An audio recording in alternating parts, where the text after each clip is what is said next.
and was only suitable for people aged 18 or over, will almost certainly have an adult theme, and might well contain sex or violence, which are quite graphic. It may also contain explicit language, including sexual swear words. Thanks for listening. But here's what his revelation comes to him. He's kind of got all this stuff, like touching, wiping, lowering of the animals. Not wiping, whipping. Yeah. Also not touching. I am dyslexic. I hope I'm not having like a stroke. Do it live! Fuck it! Do it live! And an atheist almost always becomes supporters of eugenics and abortion. A swine is hungry for nuts. Jesus hates him too. Satan is real. Being a Satanist is an open declaration of revolt against counterproductive received wisdom and mindless rogue tradition. Decapitate her head off. We're done. You're done. Obama! Welcome to the Godless Revolution. Today is Monday, January 2nd of 2017. We're not dead yet. 18 days until Donald Trump is sworn into office. That's going to be a sad day. And then we have the first 100 days to deal with, which are going to be shitty. The whole thing is going to be shitty, man. Yeah. I have some real fucking angst about the whole deal. Especially before we came down here watching that piece on Rachel Maddow, I was like, holy fuck. Crazy shit. Crazy shit. I feel at times, like I'll tell people, I'm like, it's not always looking at the puzzle piece, it's looking at all the pieces. Uh-huh.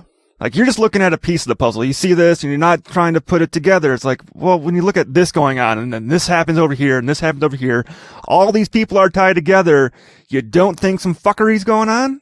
Oh, yeah. Well, and I love that Rachel Maddow, in the opening segment of her show, typically takes you on this little adventure, this little story where she gives you all of this background information. And you're wondering, where the fuck is this going, man? What the hell is she talking about? Yeah. What is the end game here of this little story? And tonight it was all about Donald Trump and the government of Indonesia. And the Freeport copper mines. Yeah. And how was that August? Donald Trump was giving a speech. No, it was September 3rd of 2015 or something like that. Because that's when he signed the pledge, but he dated it wrong. Yeah. He dated it in August. And then he basically finished this whole thing of announcing that he was going to sign the Republican pledge to back the eventual nominee. Yeah. And then he, started walking off, and everybody kind of started to filter out, and he all of a sudden came back dragging along this little Indonesian man with him and said, oh, this is so-and-so. He's Speaker of the House for Indonesia. Very powerful man, a great man. And apparently that guy, 3 weeks later, was exposed as... Yeah. So this could have happened before he even met Trump, because it was the audio tapes were exposed, came out 3 wees later. Right, yeah. Yeah, it could have been this meeting. Yeah. So he had this meeting with somebody that represents the mining company. Yeah. Because they were going to have to renew their lease soon. Yeah. Their lease was set to expire in 2021 or something. Yeah. They were trying to renegotiate it. And they have on tape this Indonesian House Speaker basically shaking the guy down for $4 billion. That's billion with a B. Yeah. He wanted $4 billion in order to get this through the Indonesian government. And they have this all on tape. He was forced to resign out of all of this, went to court, and the tapes were not allowed as evidence. Which you've got to have friends in high places not to have that tape admitted when it's the key piece of evidence. So he was acquitted of any legal wrongdoing and then was voted back into office. Yes. And this is a guy who Donald Trump has close ties with, and who also on December 31st of 2016 allowed Trump's golf courses to go through to be built there. Yeah.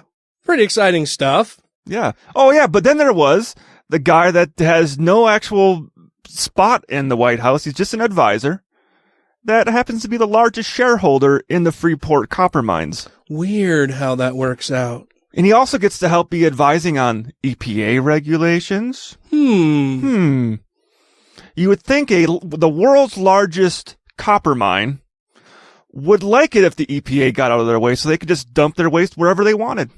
Well, it's a lot less expensive for the company. True. In dollars. I mean, fuck the workers' health and the environment. They get bottled water anyways. All of the people who have to live around the mine, you know, fuck them. That doesn't really matter. That's not going to make any money. No.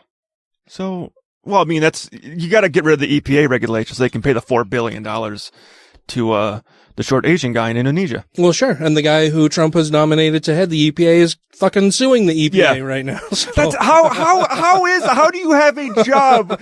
How do you get the position for the place? I mean, so is he technically suing himself now? Not himself, the agency that he would be heading. But if he's the head of the agency, if it comes to like a deposition, and would he have to sit up there for the head of the agency being deposed on his own? I have no idea how that's all going to work out, man. It's all fucking crazy. I mean, I'm confused I don't know how that would work. I don't know either. The mind boggles. It's a shit show, man. But it's not just that. It's even the I can't fucking think of his name right now. The guy who runs he's the big shareholder of Exxon that's getting the Rex Tillerson? Yeah. Yeah. And he'll be able to do dealings with internationally, and it just so happens that his plan with Russia for was a $500 billion deal got denied. Well, now that he's in that position, guess what he can make go through? Exxon's deal with Russia. Well, although with Obama's sanctions on Russia, he can't do that now until those sanctions are lifted, because part of those sanctions was money transactions having to do with oil.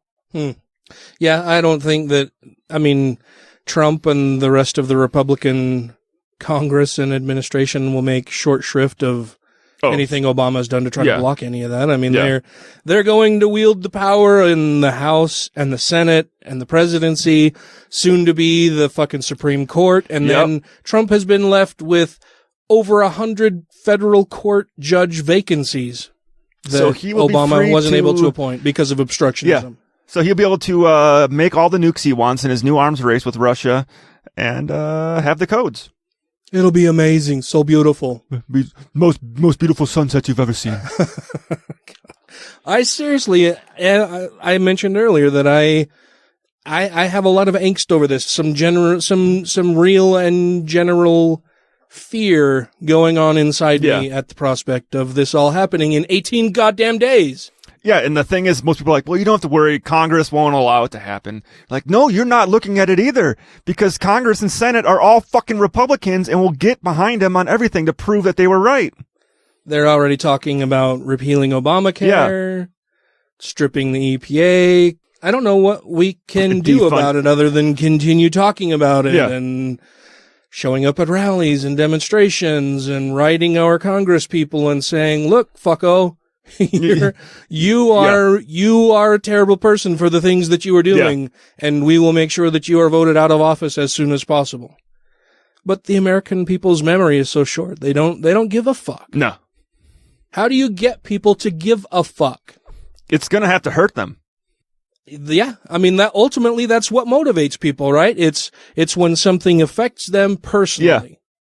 That's what it's going to take. And then you have to make sure that the Trump machine doesn't spin it into somebody else's fault is why you are currently suffering these consequences. It's going to be hard for them not to, because when Obama took office, he came in during a horrible recession where we were losing jobs every day. The stock market was going down. Nothing was good. And all that came back up. Now we have a record high stock market. He has the record for most amount of job growth.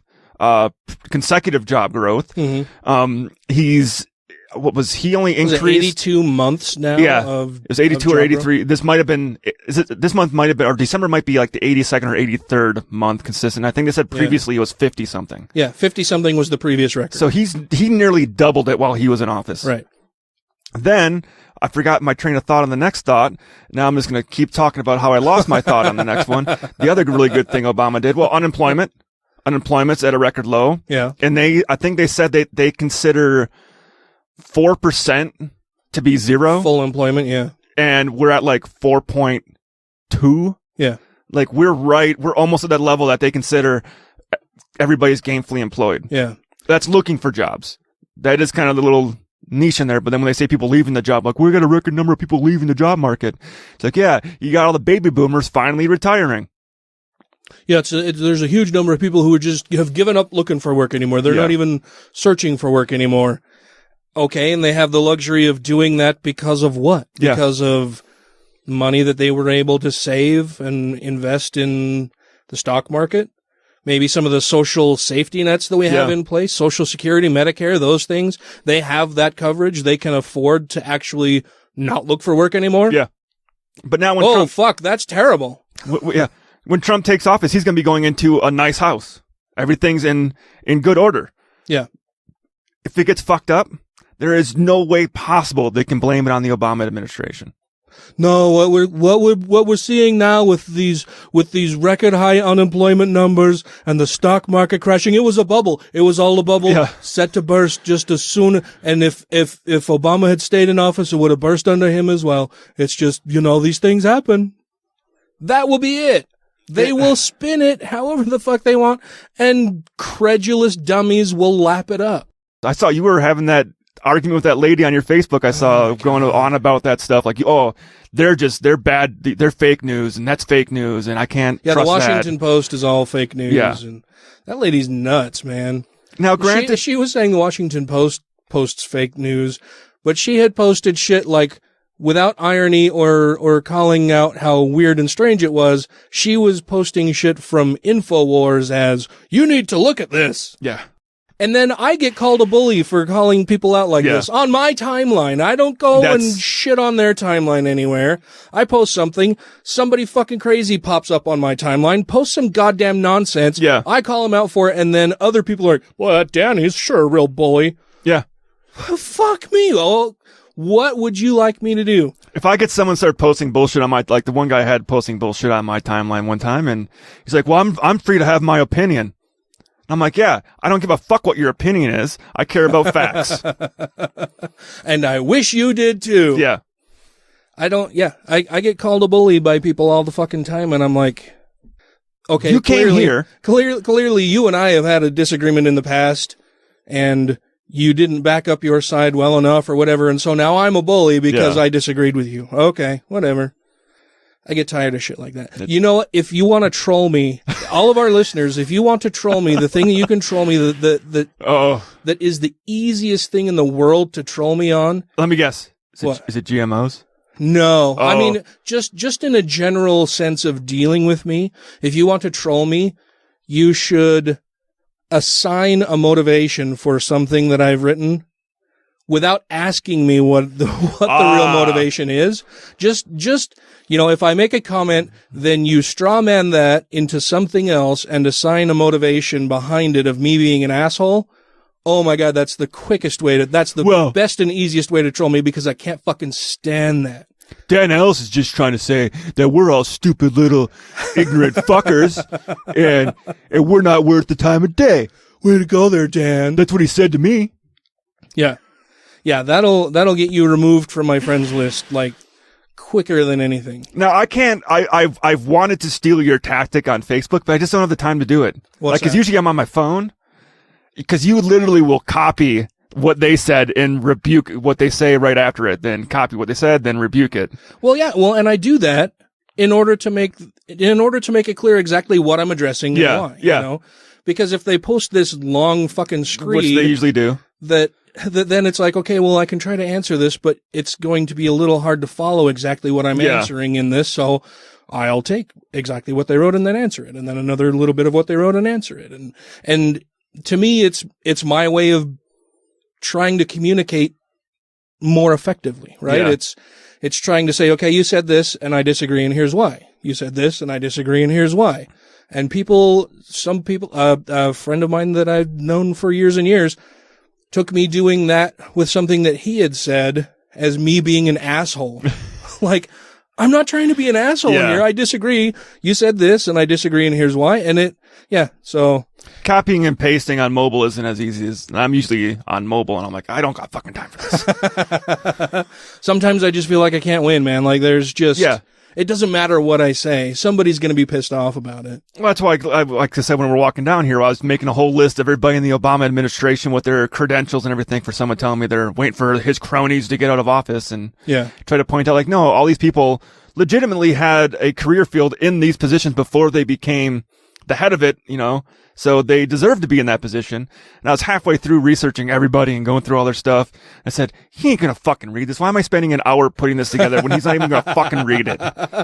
Oh, poor Grant. Grant is the most patient person online. He's very eloquent. He states things very clearly. I hardly ever see Grant lose his cool when he's arguing with somebody online, and he'll write these long replies and, and it's clear that the person that he's writing them to doesn't really fucking read them.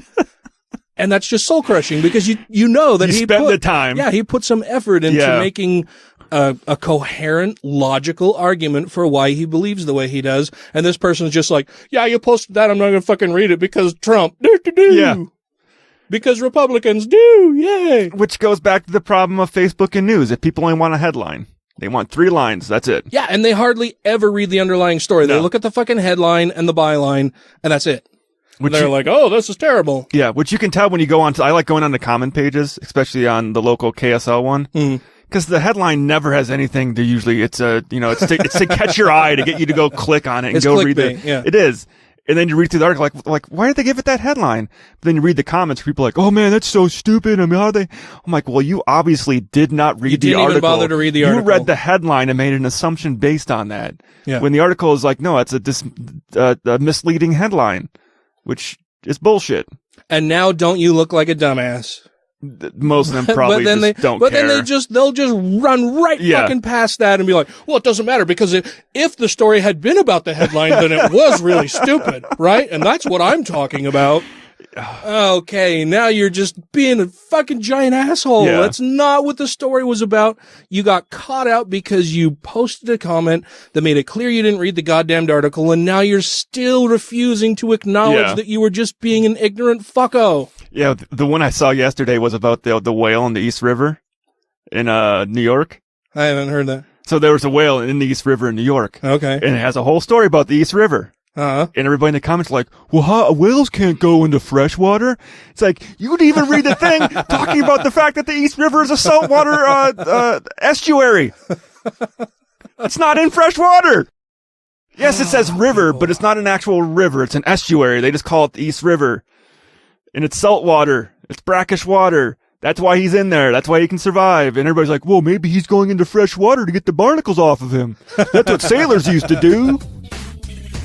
Please stand by. The Godless Revolution will continue in a moment. Hey everybody, this is X. And I'm Kyle. And I'm Felicia. We're the Utah Outcasts. 3 out, unashamed, and active atheists living in Utah. And we are personally inviting you to let us love your ears each and every week. As we take the news, current events, and pop culture and give it a little twist.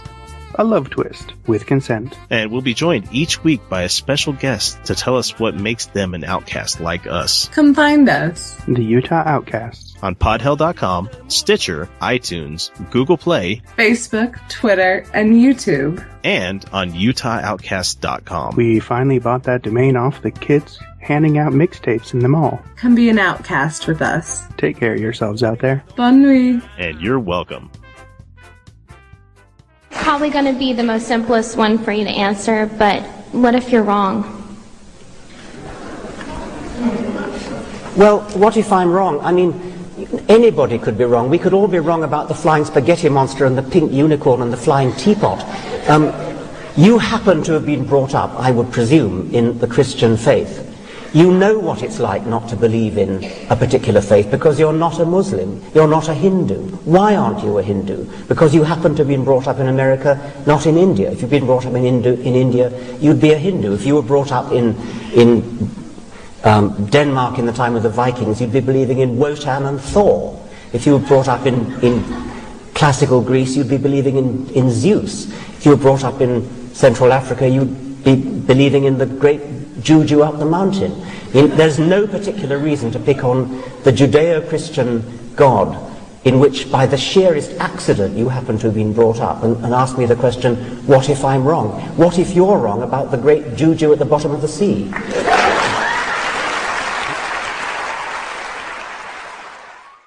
This is Danielle Moscato, civil rights activist, trans woman extraordinaire, and public speaker. You are listening to Godless Revolution, and I hope you enjoy the show. We just had New Year's Eve, right? Yeah. And I got so drunk. I was very, very, very, very, very intoxicated. I can remember parts of the night, and the parts that I don't remember, fortunately or unfortunately enough, there were lots of videos being taken, so I can relive my greatest moments of the evening. But I was talking to Kevin Newman about, I had listened to one of Sam Harris's recent podcasts, and it was Harris and Dawkins on stage, just, kind of a conversation, and then they start taking comments from the audience, or questions from the audience. And one of the questions was something along the lines of, how do you deal with the charge of being an intellectual elite? And this concept or notion of elitism among intelligent people, basically. How do you handle that? And Dawkins' reply was, well, I think that's kind of bullshit. And why would it be bad to be intellectually elite? I think we should own that. Yeah. Why run from that? That's not something to be afraid or ashamed of. You should own that. And if I'm more intelligent than somebody else, then yes, I have no problem admitting that, or trying to get the other person to see that, yes, I may have more knowledge about you in this particular field of study or whatever. That's calling somebody an intellectual elite shouldn't be viewed as a denigrating comment. You should take that with, oh, thank you. Yes. Yeah. Yes, I am rather intellectual, and it's a pity that you're not. Well, I think, I might be able to see where the guy asking the question might be coming from a little bit, because it's almost like a celebrity. Well, even though Dawkins is technically a celebrity to an extent, like, it's not a Hollywood celebrity, but, you'll get nervous going up to that person because they're at the celebrity stature. Even though they're just like you, they shit and piss and eat just like you do. Everybody poops, right? Everybody poops. But there's something bigger about them. So to me, if I were to go to Richard Dawkins, I don't know if I would have the balls to ask him a question or have a conversation with him, because I know I'm not coming from the same intelligence side of it, and it would be intimidating. Yeah. Well, I would be intimidated by somebody like that too. I was listening to something else, another podcast, and they were talking about, I think it's just, I mentioned when Justin was on the show a couple weeks ago that I've been going back, and that I had started going back and listening to the Reasonable Doubts shows again. Yeah. And they talked about having Hitchens out for a talk somewhere in Michigan, and that they were all so terrified of, actually meeting him and speaking to him, because, he's able, his quick wit is able to tear anybody down immediately. And you don't want to say the wrong thing. You don't want to say the wrong thing because you're a big fan and you don't want to seem dumb or whatever. And they're like, but, he was one of the warmest, nicest, kindest people, and just spent, a long time just sitting around chatting with them, and that it was awesome. And I never got that opportunity. I never got to meet him before he died. And I think the difference between their intellect and someone like Neil deGrasse Tyson's intellect is Neil deGrasse Tyson will bring it down a level. When on stage, when talking, he will talk in layman's terms. He'll say the scientific side of it, but then bring it down to a layman's term to where people can understand it better. Where I don't think Dawkins really does that very well. He keeps it very scientific and clinical usually when he's talking. Yeah. And to some people that might just fly right over their heads. Like, yeah, they like the guy, but they're like, I don't know what the fuck he's talking about right now. It's like those intellectual debates, and philosophical debates that when I was but a wee baby atheist and started listening to different debates and everything, and it was, I'd hear all of the old arguments about atheism, but it was stuff that I understood, right? And I'd be like, yeah, that's a great point, and you tell him and you nailed him on that, and blah, blah, blah. And then I'd go and try to listen to another debate.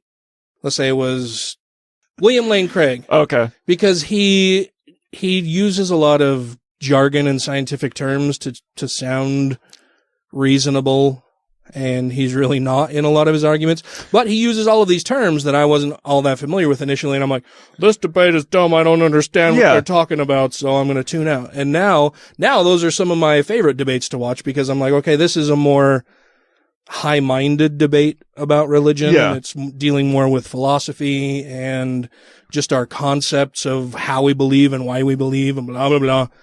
And of course, Craig's arguments all fail, but he uses really good rhetoric while he's debating. So. The reason why Christians might like him debating and think he's so awesome, because they don't know what the fuck he's talking about either. Yeah.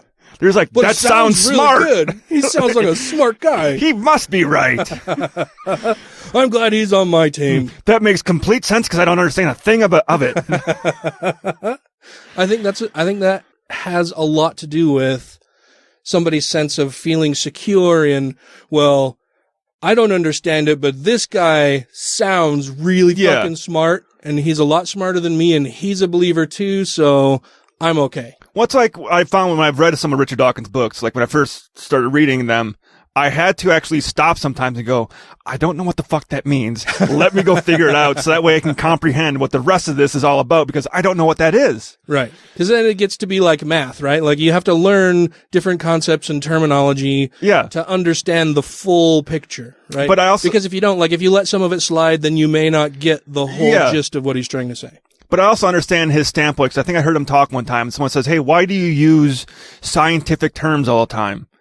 And he's like, because I want the scientific terms to have their scientific meaning.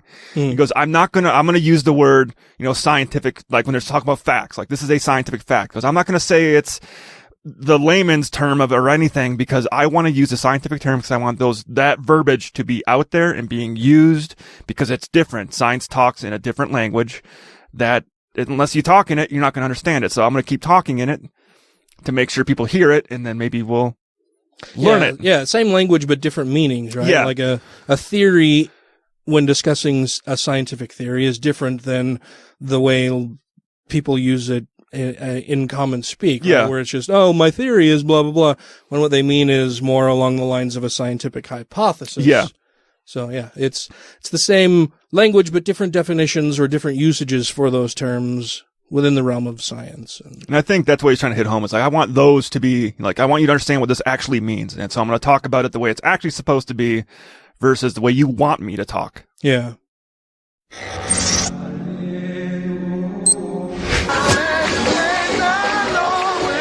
Hallelujah! Holy shit! We have some news stories. We have a Louie Gohmert. We have somebody from the Jim Baker Slop Bucket Show. Slop Buckets. We have Ken Ham.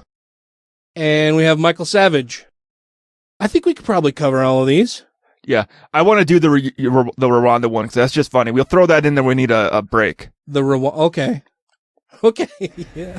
Yeah, I remember that one now. So, well, let's start off with Louie Gohmert. All right. Because we haven't heard from him for a little while. No, we haven't. But he believes that Trump saved us from the brink of devastation and unprecedented persecution of Christians. Like, what? And I think this is a little bit older. He's talking to Virginia Talk radio host Rob Schilling. Okay. And said that election day was, quote, the brink for this country. But the Trump's win saved us from, quote, devastation and Christians being persecuted like had never happened in the history of this country. Because they're so persecuted. Uh-huh. We came to election night as the brink for this country, and it could have gone either way, and I knew that Trump had a better chance of being said, but we can never, ever allow this country to come that close to immediately losing 4 of the first 10 rights, first 10 amendments that the founders gave us. What the fuck is he talking about? I don't know. Well, because our First Amendment is, free speech and freedom of religion, freedom of the press. Two of those three things Donald Trump has pretty much said he would like to ban, get away from. Yeah. Second is guns, freedom to bear arms. I like guns. Guns are okay. Now I'm going to fuck up on the Third and Fourth Amendment. Just don't bring them to my rally. Because one of the third and fourth I thought was the right the legal to search and seizure. the legal search and seizure. And I can't think what the other one is right now. The fifth is not to wrongly incriminate yourself, but I can't think of what the other one is in there. What the third is? Yeah, it's the third because the fourth is the search and seizure. Search and seizure. Does that have to do with property? Because there is one with property saying you don't have to. You don't have to give up your property to what the you got government. Property? No. Yeah. Yeah, it is a property one. No soldier shall in time of peace be quartered in any house without the consent of the owner, nor in times of war, but in the manner of to be prescribed by law. So the Third Amendment is that soldiers can't just take over your house. So I don't know what the fuck. What? When were we under the illusion that, oh shit, soldiers are going to take over my home? Well, when Russia invades the United States and then we've got our troops on the ground trying to get them out of here. That's why I wonder if they can't just take over your house. You can say, no, you fight the Russians from that parking structure. Go fight them from Trump Tower.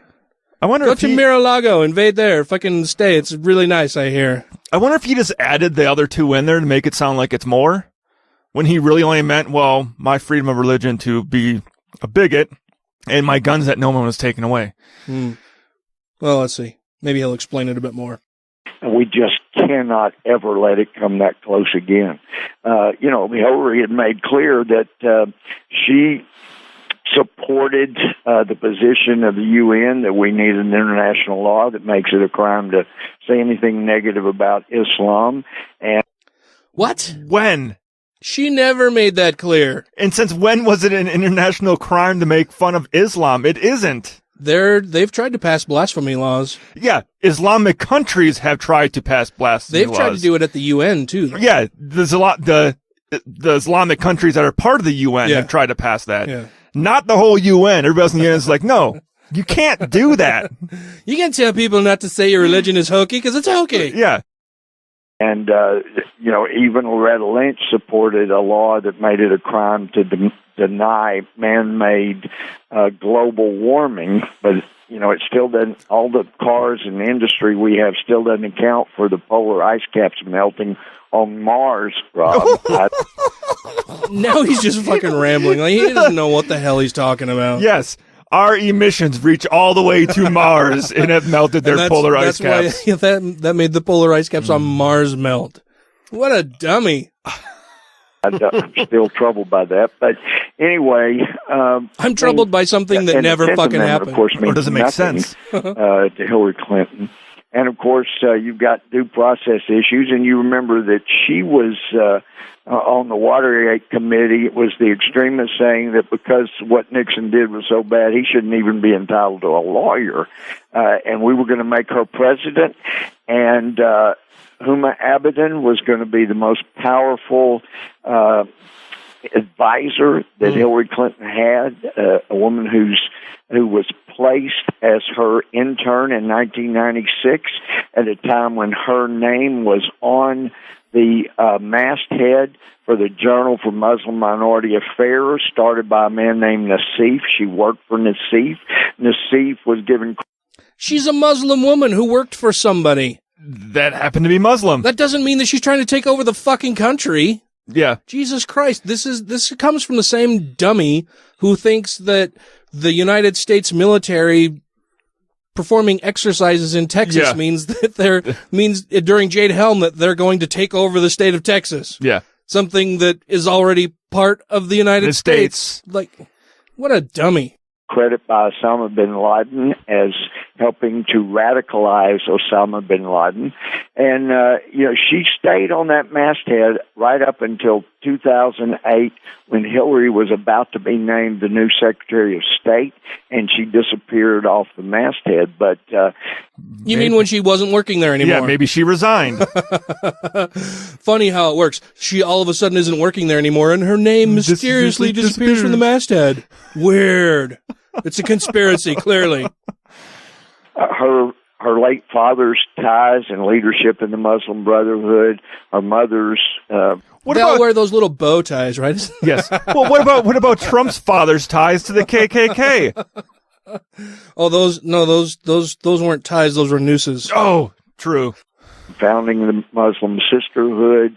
She had so many ties, and I've asked repeatedly, who put Huma Abedin as 20-year-old George Washington University student affiliated with the university's Muslim Association started by the Muslim Brotherhood, who put her next to Hillary Clinton in 1996 as her intern?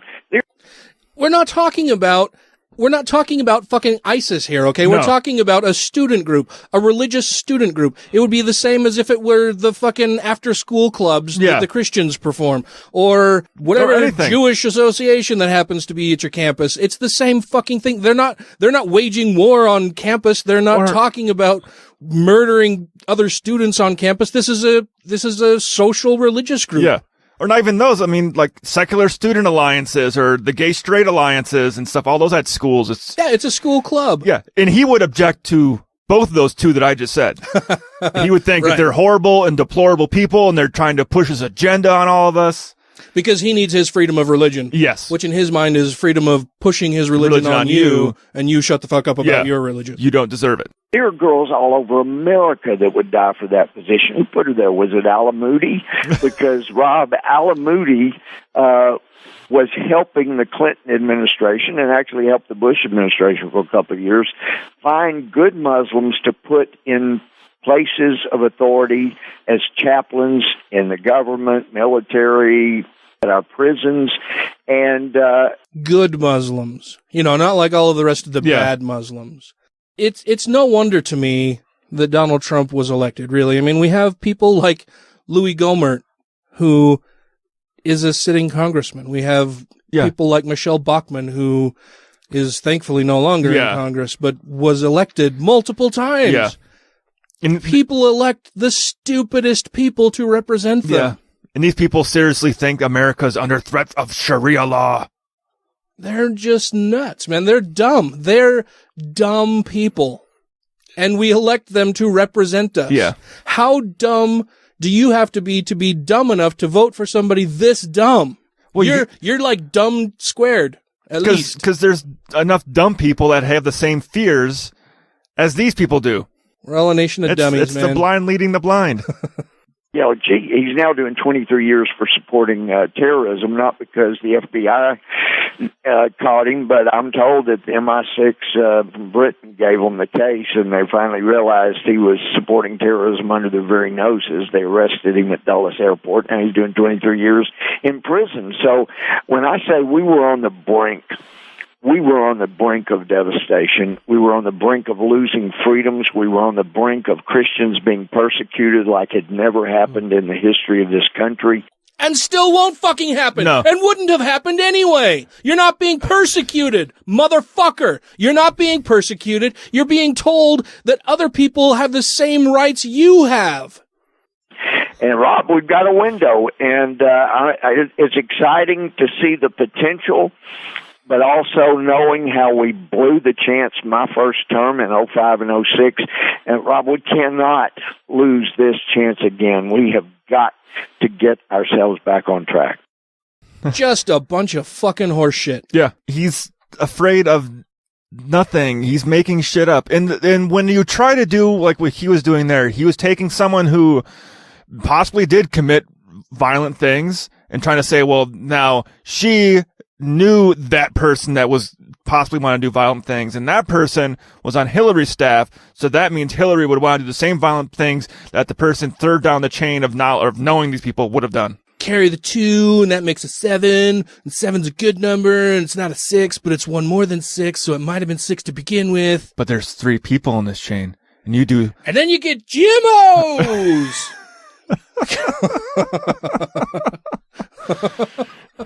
I don't like Louie Gohmert. Sometimes the things he says are just so out there and crazy and dumb, but then he is an elected representative in the United States government. And he says all the time how terrible the government is. Yeah. And when you're somebody like Louie Gohmert, who you can look in the mirror and say, I'm part of the U.S. federal government, clearly it's that much easier to see or to think that the U.S. federal government is all a bunch of fucking loony, dumb people. Yeah. Because that's what you are. That's what you see in the fucking mirror every day. Yeah. That's got to be part of the explanation for how they can believe in this nonsense, right? Like, I'm credulous and stupid enough to believe all of this shit, so clearly everybody else in government is too. They're all just dummies. Or does he actually seriously believe the words that are coming out of his mouth, and he sees everybody else and like, they're all evil, they're all evil? Or he looks around the room and everybody looks at him like, you're nuts, you're so far out there, what are you even talking about? And then it's, well, wake up, sheeple. Yeah. You gotta wake up and smell the conspiracy that's growing beneath your feet. On the conspiracy thing really quick. Uh-huh. I got into an argument with Uber Christian guy I've talked about here a few times before. Oh, yeah? And I was going through and I was being polite in it. Was this an IRL conflict or Facebook? No, it was Facebook. Okay. Cause I won't work with that guy again. Oh, yeah. And at one point I was going through it and I was kind of breaking stuff down. I'm like, well, you're half right on this, but you're not totally right. And I was actually printing or taking snippets of like the court cases he was referring to. And yeah, I'm like, you said this, but this is what the court case says. And kind of doing that. He's like, well, I'm not one to believe in conspiracy theories. So and I'm like, I didn't write it to him. I'm like, wait, you're the person who like a month ago on Facebook was blasting out that the actors in the Sandy Hook thing are doing this and this and this and false flag this and false flag that and America's trying to do. I'm like, you are nothing but conspiracy theories. But those aren't just theories, Ryan. That shit really happened. Yeah. Hi, this is Justin Schieber, formerly of the Reasonable Doubts podcast and currently of Real Atheology, and you are listening to the Godless Revolution. God that our neighbors believe in is essentially an invisible person. He is a creator deity who created the universe to have a relationship with one species of primate. Lucky us. and he's got galaxy upon galaxy to attend to, but he's especially concerned with what we do, and he's especially concerned with what we do while naked. You could put half of Trump's supporters into what I call the basket of deplorables. They're racist, sexist, homophobic, xenophobic, Islamophobic, you name it. Do we have anything for our basket of deplorables this week? Well, we can do the J.C. Penney lady. Oh, right. I don't know if we pulled her up. She's on our Facebook because I honestly couldn't find, like, I was looking today. I'm like, who is someone deserving of our deplorable basket? And I'm like, nobody's really done anything incredibly horrible this week. That's out of the usual. That's abnormal. But our norms are shifting. The Overton window is moving. That's why it's not getting a good thing. Hard. It's Uh-huh. So, and I kind of want to, I want to leave politicians for when they really fuck up. Okay. Because we could do politicians weekly. Yeah. But we're only going to let them be in there once. So it's got to be a truly bad thing the politician does to get in there. You did a bad thing. You did a bad thing. That should be a new song. Well, I had posted out on the Godless Revolution's timeline what I thought was a good candidate for this. A white woman in Kentucky went on a tirade, a derogatory, hateful, mean-spirited tirade, berating two shoppers at a JCPenney. Go back to wherever the you come from, lady. Y'all think you... Hey, tell them to go back where they belong. Just because you come from another country, it don't make you nobody. You're nobody, as far as I'm concerned. probably on welfare. The taxpayers probably paid for all that stuff.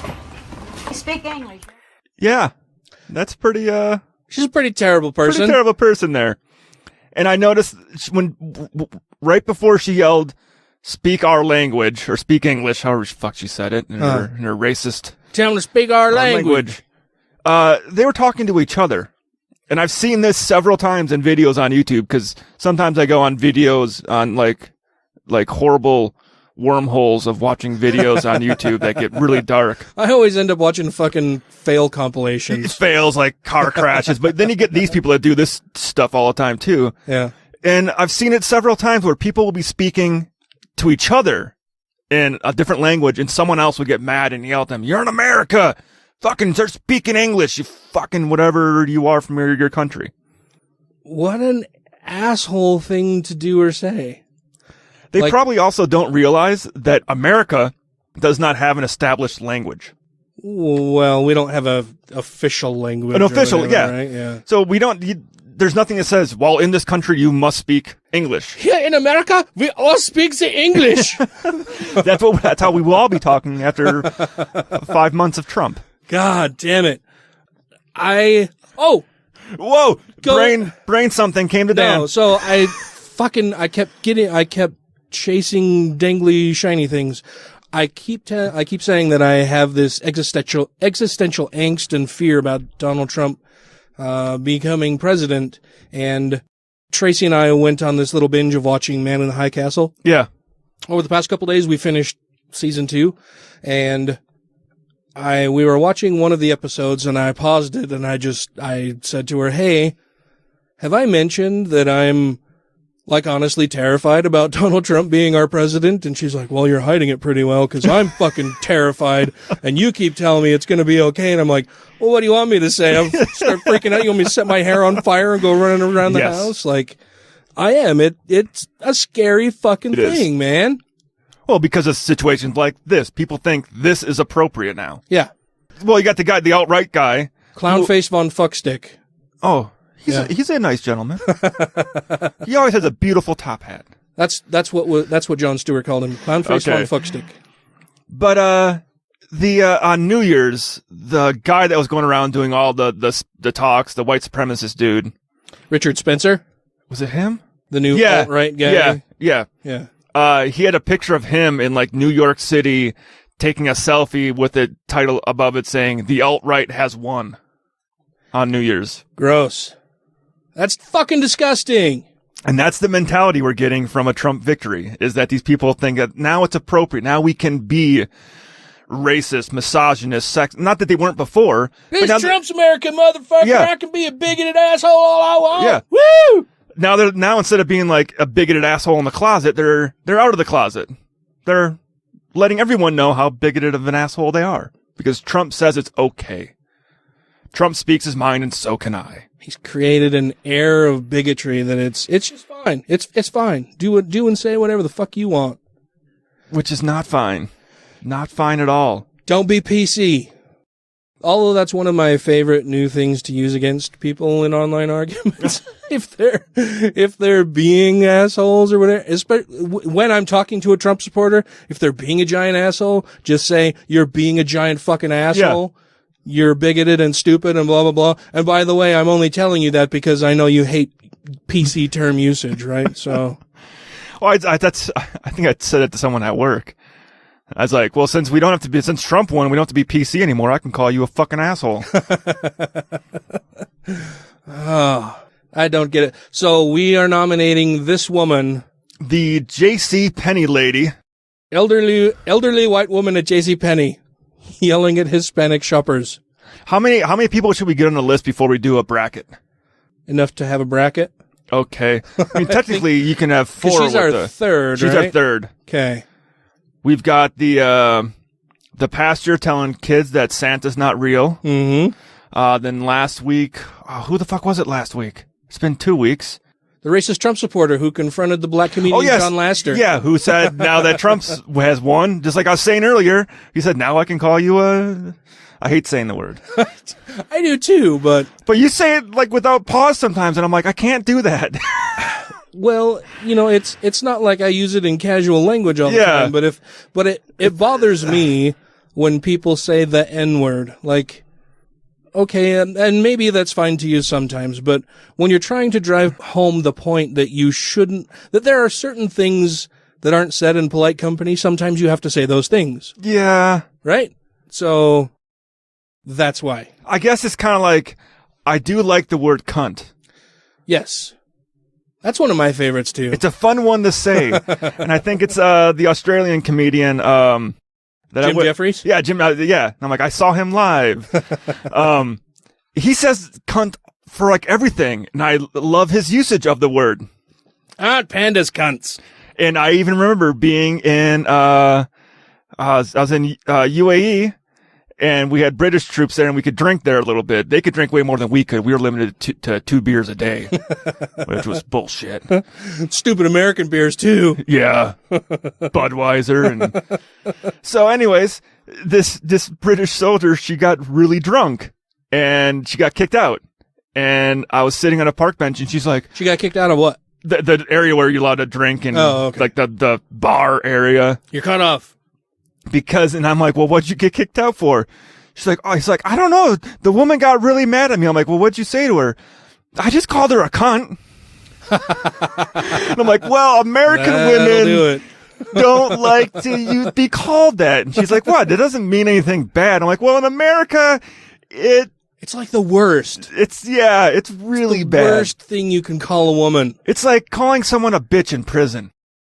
It's fighting worse. words. It's worse. It's worse. There are few women that like the C word. Thankfully, Tracy is one of them who loves it. She loves that word because it makes people fucking uncomfortable. My mom's probably going to yell at me for using that word now. Hi, Mom. Before we move on, I wanted to say also that I received word from somebody close to me who has said that they have left the LDS Church. They have also been listening to the show and have been quite enjoying it. So I want to say, I told this person that I wouldn't release their names or anything because it's still not widely known that they have left the church. But if you're listening, and I think you are because you said you have been, thanks for listening, man. I appreciate that. I'm glad you're enjoying the show. And if you have any questions or want to talk, reach out, man. I'm here to answer any questions you have, point you in the right direction. And if you haven't read it yet, and I in our conversation, I forgot to mention it, you should read the CES letter. It's just cesletter.org, I believe, is the website for it. Well, you should check it out. I'm waiting to see what's going to come out on the new Mormon website that just got made. The new Mormon website that got made. What do you call it when you make a website and it's got all the facts on it? It's a WikiLeaks. It's a Mormon WikiLeaks. Oh, it's a wiki? Oh, for the leaks of the videos and shit, right? So he's starting a website, but he's also not doing it on his own. He's asked anybody else that has pertinent information that would like to have it revealed. He's giving them a safe place to do it. Nice. So I fully anticipate seeing what comes out on that site. Should be exciting. We have our website up and available now. Yes. At godlessrevolution.com. You can go and check it out. And thank you, Dan, for doing all that awesome work. Oh, you're very welcome. It doesn't look like a whole lot when you go and look at it, but God, it's a lot more work than it should be, I guess, in my own mind. So those of you who actually do website design for your work, kudos to you, man, because I guarantee it looks way better than it would have if I would have done it, because I would have just taken my old broken computer screens in my house and painted a website on it and said, there you fucking go. I'm done. Well, and so we have the website available, and each of us now has our own email address. So if you would like to reach us, you can reach us at dan@godlessrevolution.com or matt@godlessrevolution.com or ryan@godlessrevolution.com. I said Matt second. I should have put him in there as third, and then also added the caveat that Matt may not check his email all that often. He's not the most technical guy in the world, so we'll make sure it gets set up for him that he can check it and respond.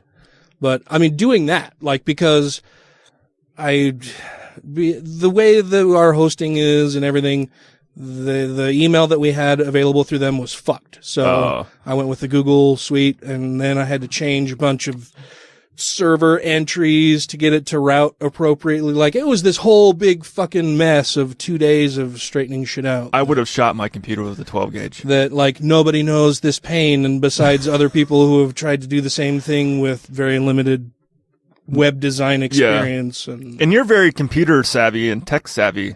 Yeah, I like to think so. I think you are. I haven't done a whole lot in the way of web design for several years. But you do coding stuff, and a little bit about that realm. The last time I did any real web design was probably 1990 something. Okay.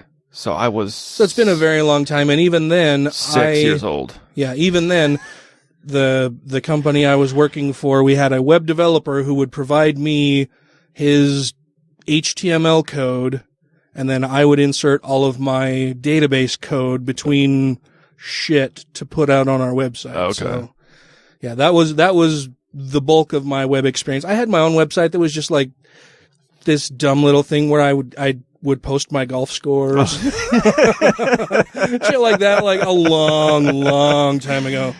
But yeah, nothing very fancy. Well, I did make it have like a trailing thing for your cursor. Well, most things on the internet never die. This was back when like blinky text was a thing, and all the little like snowflakes behind letters where it sparkled and stuff. Yeah, sparkle text, all of that fancy, real cool shit. That was back when I was doing any kind of web design. So now it's much different, and we're talking 15 years on. Yeah. I didn't know what was going on, man. I had to do a lot of reading and studying and research and more reading, and then figuring out, putting pieces together is a big pain. The only website I've made is my online business card, basically. Oh, yeah? Where it's just a single page. Yeah. It's written on the back of my business card that you can go to and see a demo reel and contact information. Oh. Well, that's not too bad. No. But yeah, our website is coming along. It's got a few pages out there and some things and stuff. We'll be adding stuff to it in the future as I figure it out. And think of other content to put out there. But it's got links to our shows and how to contact us and all of that good shit. Some pictures. I'll be updating those periodically. Maybe adding a new page just for pictures and blog posts and shit like that. So. Maybe I'll just start bringing my camera in more often, but then it'll be once again. Yes. It'll just be pictures of you and Matt. Yeah, I was telling Ryan before the show that, as I'm putting the site together and I'm looking through all of the pictures that I have of like the studio and the three of us and everything, the bulk of them are me and Matt, or me or Matt. And Tracy's like, well, there's hardly any pictures of Ryan. I'm like, well, that's because Ryan takes the pictures. Like, even the one that I have posted out there. Yeah, it's me taking a selfie. Which I always feel awkward doing when I'm sitting here, where it's like, I'm looking at you guys and I'm holding my phone. I'm not doing that. So I will try to take more pictures of you as well as our guests when we have them in studio with us. Maybe we should just start doing a guest photo. Whenever we have a guest in studio, we do a guest photo with them, all three of us together with a. Yeah. We should do that. Should. Because there's the one, I think the only one that we got with any of us in it is with David Silverman, and you took it. Yeah, well, and with Shalice, I got the one with you and Shalice, and then, you and Matt with David Silverman. Yeah, that's it. We need to be better about the pictures taking. Everyone needs to know what the purple dragon looks like. They do. Damn it, I should get more pictures of that guy. He made this fucking awesome, so you're talking about the purple dragon, aka Grant Larimer, who made this fucking awesome pie cakein that you missed out on New Year's Eve. Yeah, I just didn't, I had stuff to do on Sunday. I'm like, if I go to Dan's tonight, I'm going to be done. Like, I won't be alive till like right now when we're recording this. Like, dude, yesterday I did nothing. Like, I just moped around the house, just total drag ass, just like my whole body hurt. Like, every bit of my body was just sore. Like, all of my skin, all of my joints, muscles, everything was just like, all right, motherfucker. Remember what you did last night? You don't, but we're going to make sure that you think twice before you ever do that shit again. See, and I got up and went for a 6-mile New Year's Day hike. No, God, no. I would have thrown up instantly. Like, make me move more than like 10 paces in a 5-minute span, and it would have been all over. I was not in good shape yesterday. It was painful. We cleaned up the kitchen, and that was it. And watched Man in the High Castle. Well, I did do a podcast New Year's Eve. Oh, right. Because one of the two skeptical chaps, Dan Morris, couldn't sleep. He was jet lagged from being in America, and he said, it's 4:30 in the morning and I can't sleep. And I said, well, I said, let's do a podcast. It can be about time travel because it's 2016 here and it's 2017 there. And he just messaged back, goes, are you serious? I'm like, sure, why not? Of course I am. So I'm Ryan. I'm always serious. Yeah.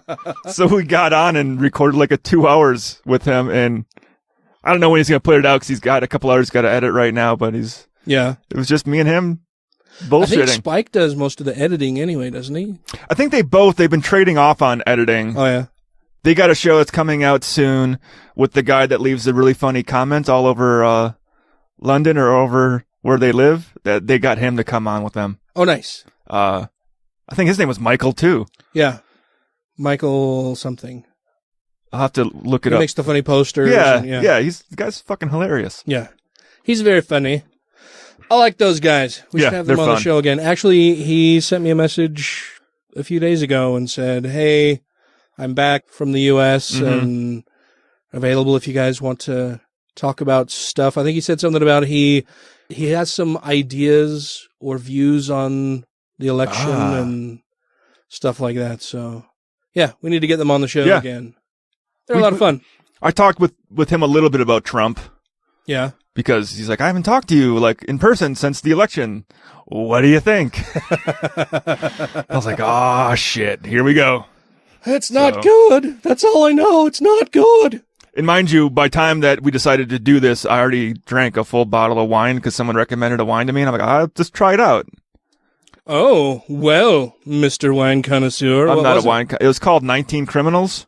Oh, sounds classy. It was really good.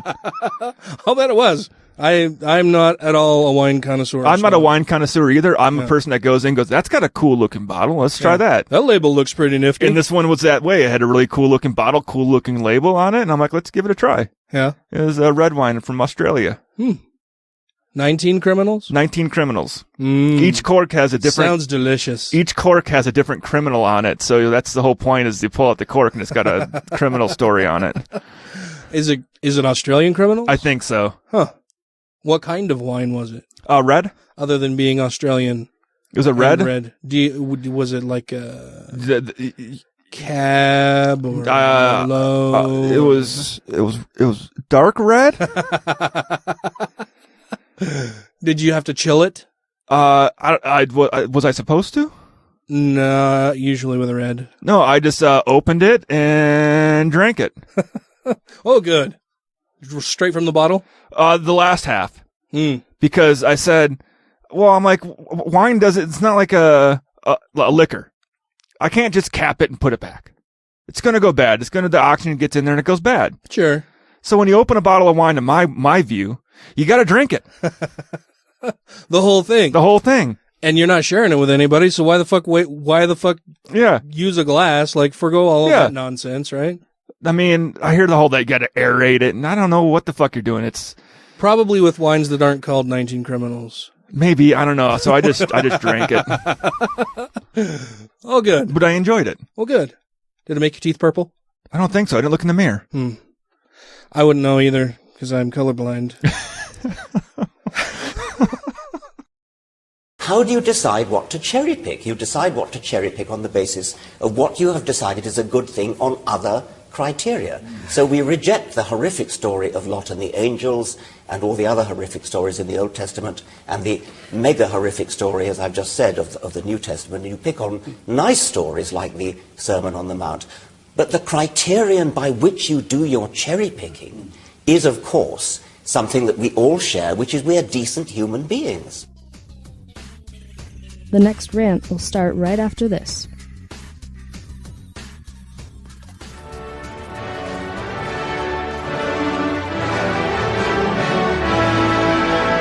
Here follows a public service announcement for the Two Skeptical Chaps podcast. Greetings, Americans. Over here in London, we are well aware that not all of you are loud, xenophobic, racist, sexist, religious nuts. But many of your politicians who display these frightful traits seem to be quite popular. Particularly a certain wall-obsessed, small-handed, best-word-using, daughter-perving, war-inciting, candy-floss-headed clown. To those of you who choose to follow such balderdash, we strongly recommend not to listen to the Two Skeptical Chaps. It probably won't be your cup of tea. Otherwise, give us a listen. Each episode, we cover any news or current affairs from across the globe. Things that annoy or delight us. That's two, as in the number 2. And skeptical with a K. The wrong way to spell it. Cheerio. Should we move on to Slop Bucket Guy? We can talk some slop buckets. But he's got a great awakening offer. Oh, yeah, sure. $50 donation or more plus shipping. Shipping's $200. 3 amazing books and a bonus DVD. So Jim Baker hosted a bunch of fellow end times preachers on his show to talk about prophetic implications of the presidential election. Tom Horn, a prolific author of Last Days themed books, spent an entire segment of the program explaining that rabbis have revealed that Trump may be the Messiah or a harbinger to the arrival of the Messiah akin to John the Baptist. So now, how does he get along with rabbis? Clearly that's not a bunch of hokum at all, right? That's got to be the real shit. Yeah, but how does he get along with rabbis when it's that they have differing opinions, because he believes Jesus Christ was the Messiah and Jews don't. Rabbis are only correct when whatever they say fits my current narrative, Ryan. True, that is how Jim Baker works. That's the answer. I don't know what else to tell you. This is our time of the church. This is the great outpouring. I believe it with all of my heart. This book, Final Fire. We're Final Fire. We are in the final days. Is the next great awakening right around the corner? No, because the last 200 weren't. Well, they've only been warning that, the end is near for 2,000 years now, so... right about, yeah. Any time now, any day. I mean, the LDS Church is the Latter-day Saints. Yeah. We're in the end times. I mean, which they should have known.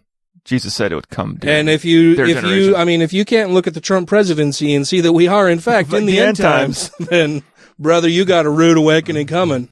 I believe you're going to hear more talk about the great temple being built in Israel. Do you believe that at all? I didn't ask you ahead of time, so maybe. Well, yeah, I mean, certainly, and there's a push for that. And did you notice that one of the very first things when Trump was elected, the rabbis in Israel calling on him and Putin to use their international clout to do what? To rebuild the temple. Don't think this can't happen. I think impetus is on our side right now. I think we're moving towards a moment.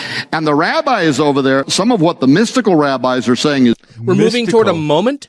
We're always moving toward a moment. You're in a moment. The next thing I do is going to be a moment. What the fuck are you talking about? May not be a good moment, but it'll be a moment. Is very, very curious right now. What can we find out right now? Will we just go? Yeah, I want to know. I know my audience. So look, there's so many of these articles. We've been running them at Skywatch TV almost every week right now, and so I only brought a couple. Almost every week, and how many of them have come true? How many of these prophecies have come true? I'm betting they're batting 100%. Of not coming true. You know what all of the end times prophecies have in common is that none of them have come true. Except for, mine wasn't an end time prophecy, but obviously I am Nostradamus. Oh, Don Cheeto. Inside joke. Yeah. The lost Don Cheeto episode. How we mourn thee. Well, I'm with me. This one, Trump upset victory divinely sent to begin messianic process, say Israeli rabbis, right? And this one, ancient secret of Daniel's 70 weeks predicts end of days will come this year in 5777, which started in October last month in the Jewish calendar year and will be done by September of the coming year. So what does that mean? He's quoting news stories that they ran on his own fucking website. these are the things that we've written, and look at everybody's talking about it. Just look at this website. It's my website, and we made these stories out here, but look at them. Aren't they impressive? How self-fulfilling. So, and by the way, that was Rabbi Meir Horowitz 300 years ago, working on Daniel's time and half a time, and he set a date. He set a date 300 years ago. He said, this will all happen. The Messiah will arrive. The end times will begin in the Jewish calendar. So he's quoting a Jewish rabbi who does not believe at all that Jesus Christ was the Messiah. And he's saying that a Jewish rabbi is saying that the Messiah is coming. So it is this motherfucker here on the Jim Baker goddamn show. Who's Christian? Who is a Christian talking about he's agreeing with rabbis saying that the Messiah is coming. Does he even for the first time? Can he hear the words that are coming out of his mouth? Not the second coming, the first coming. God, he doesn't. Fuck me! He doesn't even know what he's talking about at all. He's agreeing with rabbis who say that the Messiah still has not come and may be coming down. He's like, isn't that amazing? We might see the Messiah come. Oh, Jesus? Oh, yeah, the shit. We're supposed to be talking about Jesus. Oh, fuck me. Well, do you notice I said, and he gave a date. Earlier said, well, it starts in October of 2016 and ends in 2017. Of September or something like that. It's like, well, that's not really a very specific date. I'm going to back this up just a little bit here. Working on Daniel's time and half a time, and he set a date. He set a date 300 years ago. He said, this will all happen. The Messiah will arrive. The end times will begin in the Jewish calendar year 5777. The rabbis have held that dear to them since then. What is that? That's 2016 to 2017. So I guess you can say he would agree with the rabbis that the Messiah may come, but in this deluded fucko's mind, the rabbis are just saying that the Messiah will come back, but him as a Christian sees this as the second coming of Christ. The rabbis would be, a little bit misinformed. Well, they don't know that he's already come before. He's just coming back, but they have this timeline, and I'm really jazzed about it. Because those rabbis know their shit, and except when we talk about Jesus actually being the Messiah and coming originally, and then they're totally wrong about, denying that whole thing. That was way off. I couldn't think of a joke really quick, but the amount of times we're saying coming, I was trying to think of an orgasm joke, but it wasn't.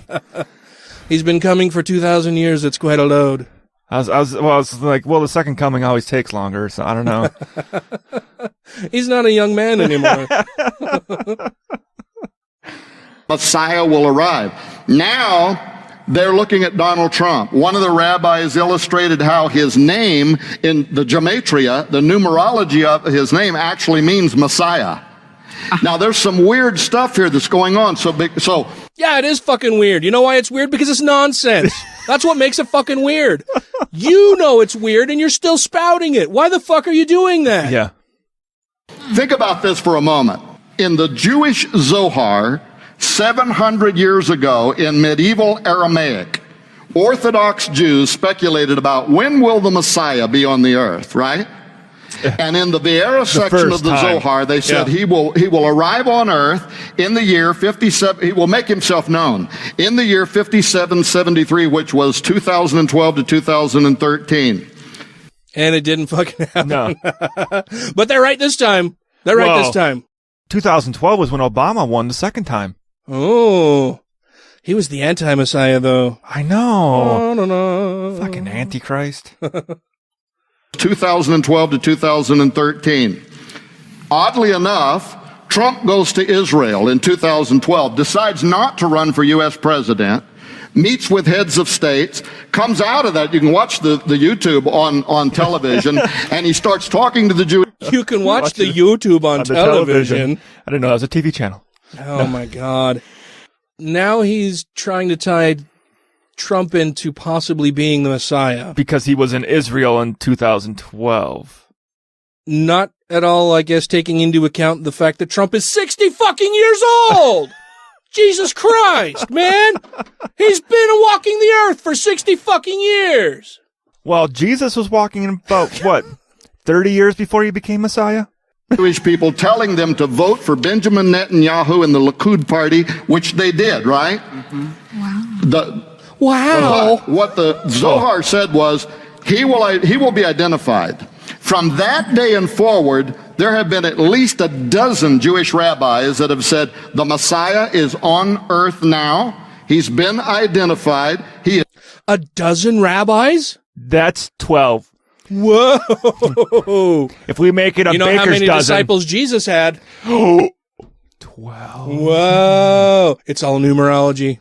I say we make it a baker's dozen.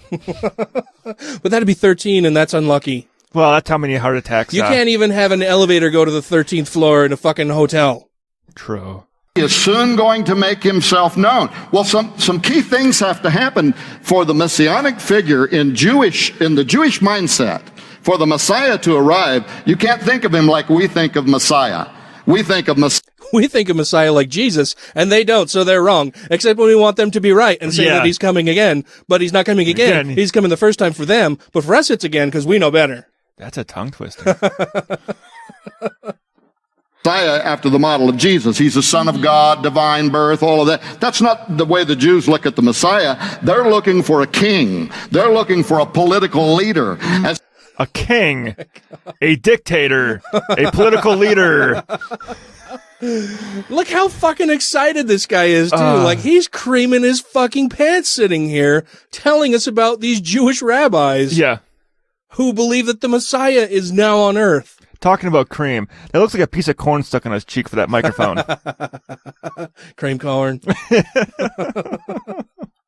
They're looking for a king. They're looking for a political leader. As a matter of fact, Messiah to them means the anointed one, and it goes back to the ancient days when they would anoint a king and recognize him as this is the man that God sent. And what they're looking for is several things. First of all, they're looking for somebody in a political figure. Oh my God, I can hardly wait until he tells us what they're looking for.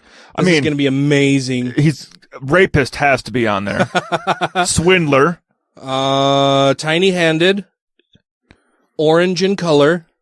Mail order bride. Giant ego. Yes. Thin skin. Gold toilets.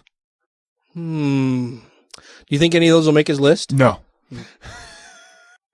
Somebody in a political figure who can lead decisive battles in defense of Israel. This is why the only politician on the face of the earth that was standing up and saying, if I'm elected president, I'm going to be the biggest friend that Israel's ever had. We're going to undo the Iran deal, well, blah, blah, blah, right?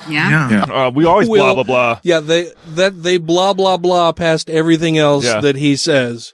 We're going to undo the Iran deal, blah, blah, blah, blah, blah. So we'll let Iran start up their nuclear missiles program again. It'll be great. It'll be the best nuclear program ever. Yeah. Blah, right? And being a friend of Benjamin Netanyahu. Secondly, they're looking for, when the Messiah comes, there will be an ingathering of Jews from around the world back into the Holy Land. That's why the rabbis, on the eve of his election, went on television and said, we need to call now Jews from around the world, come back to Jerusalem because the Messiah is here, right? The Messiah is here. He was just elected in the United States. So y'all need to get your asses back to Jerusalem. That might not be the actual reason why. Yes. There's another thing. Thirdly, they talk about when he arrives, he is going to reinstitute the temple service. So what was the second thing they did? They called on Trump and Putin to use their power to rebuild the temple and to reinstitute the temple service. Does he think there are no other temples around? Well, have you been paying attention to the whole Israel-Palestine thing? Oh, the thing that's been going on for thousands of years? Well, no, the thing that's been going on for about a week. Oh, no, well, which Israel-Palestine thing? Oh, with Kerry. Well, no, with the UN thing. Oh, well, tell me. Okay. Tell me what you're talking about. So there was the Security Council voted to deny Israel permission to build on Palestinian land or to continue encroaching on Palestinian. To stop the settlements. Right. And now Israel is all butthurt and stuff, and Trump has came forward and said, well, I'm going to stop that. I'm going to allow you to do whatever you want once this comes in, and Putin's on it too and saying, I'm going to cancel all this. We're going to take action. But I'm like, how is that right? That is Palestine. That is Palestinian land. That was never Israel's, that country was never Israel's to fucking begin with. Israel came in there, strong-armed their way in there, and keeps encroaching on Palestinian property. And building their settlements, yeah. And building their settlements. And that's why I think when Kerry said, it's going to be really hard to have a two-system or a two-party state here. Because... A two-state solution. A two-state solution, because Israel doesn't want to fucking play ball and keep staying in their own fucking side of the fence. Yeah, they're going to keep expanding their border. Yeah. Through these settlements. Yeah. Which Israel makes their border up. Because technically they don't own that. We do now. Well, they figure as soon as they build on it, it's theirs. Uh-huh. But that's when they said, the second thing was bring Jews back to Israel. Well, they're probably trying to do like they did the first time when they brought all the Jews in there to say, hey, no, this is our land. We're going to keep it and start building here. We're going to claim a stake to it. Saying that they think he is the Messiah. What I actually think is that most of the rabbis there think he's John the Baptist and the Messiah is about to appear. He's the forerunner. He's the guy that's going to start the message in the wilderness, and the Messiah is going to come in on his heels. And so we need the temple service. We need to get back into Israel. The Messiah. Now, why are they saying that? Now, correct me if I'm wrong. I may be. I could be totally wrong. I don't think that the Jews look too kindly on John the Baptist either. No. As a leader of religious thought, because John the Baptist believed that Christ was the Messiah. Yeah. So this guy is so off base about everything. Especially with religious history and you're a Christian. Ideology of the religions. You should know, like he's explaining to all of the dummies in the, so Jews believe this and this and Well, you must know that they also think you're full of shit. They have identified somebody. I mean, there could be a few rabbis there that think he's the Messiah. The other third key there could be is he has to be of the Davidic. There could be rabbis there who think he's the Stay Puft Marshmallow Man. Well, earlier there was a dozen rabbis, I believe. Now there could be rabbis, I believe. There could be at least a few of them. I mean, really, anything's possible. At least one. Dynasty. He has to be of the Davidic bloodline, and there is an effort right now to go back through the European monarchy, cousins of President Donald Trump, to show that his bloodline goes back to the Davidic dynasty. Now, that's like Mormons trying to prove they're of the bloodline of Joseph Smith. This is some crazy shit, man. Yeah. This is like next level crazy Christian religious bullshit. But they're always doing this level of crazy. It's how can I take world events and shoehorn them into my current belief system to fit how I want them to, and how much of Jewish history will I have to disregard, and how much of Jewish thought and philosophy and religious teachings will I have to disregard to say that even the Jews are behind this. Well, it's the Jews know that he's the Messiah. Certainly at least a few of them might believe that. It's possible. 8 years ago, they're preaching the exact opposite. These guys were on here talking about how Obama is the Antichrist, and we can prove it.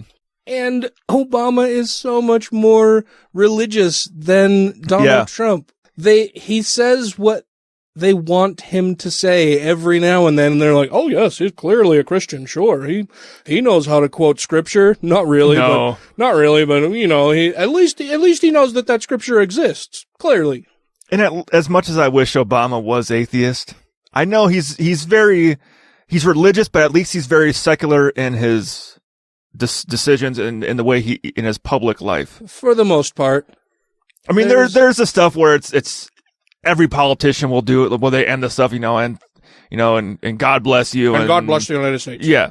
That's like, you have to say that or else they don't like it. Or else God won't bless the United States. Well, we know that won't happen. But it's just one of those things that the president says out of habit almost. Uh-huh. Because if you don't, then the Christian right is gonna lose their fucking mind. Yeah. Their collective heads will explode.